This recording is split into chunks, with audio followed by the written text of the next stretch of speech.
Hey guys, I wanted to show you the problems we had with our propane tank hold downs on our 2017 Forest River Wolfpack 25 Pack 12.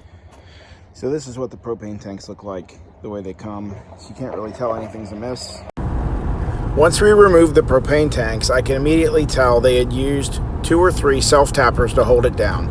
The paint was flaking, one of the self-tappers' heads had broken off, and the entire thing basically needed redone. So this was my solution. I drilled the holder. I got a zinc-coated U-bolt from Tractor Supply, and I took off the nuts that came with and put in these nylock nuts so that it won't ever back off. And then I cut it off flush with the nuts. This part sits inside the ring of the propane tank, so it's not going to hurt it. Because I had noticed that corrosion, I went ahead and painted this with multiple coats of Rust-Oleum. And then I cut this out of an old section of, I'm not sure what it is, some kind of rubber belting. And that way you can see the propane tank rides on this rubber, and it's never going to wear into the, that metal again. So around the U-bolt, around the frame like this, prevents having to pierce the frame like the factory did.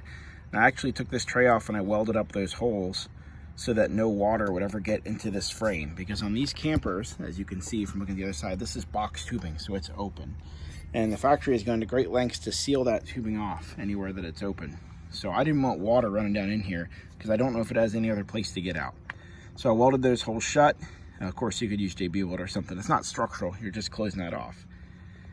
And then I chose to use the U-bolts because, like I said, they wrap around this instead of having to go into it, which I didn't like. I also put a little piece of that rubber matting between the tray and the camper.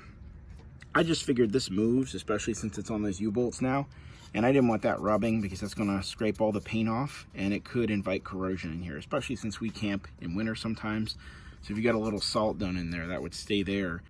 Anyway, this is what it looks like all back together, and tighten your clamp back up.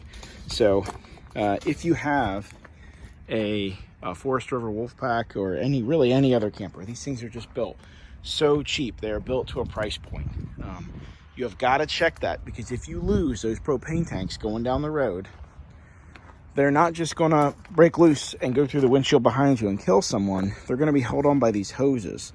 So they're going to fall and they're going to drag underneath this thing.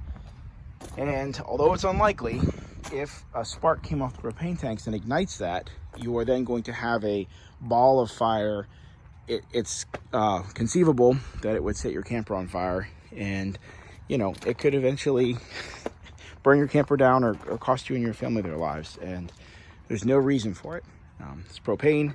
There's a lot of potential energy here. It should be connected properly to the trailer, but they're not. So when you buy these, or even if you have them that's a couple years old, you have to go over this stuff. You have to check it.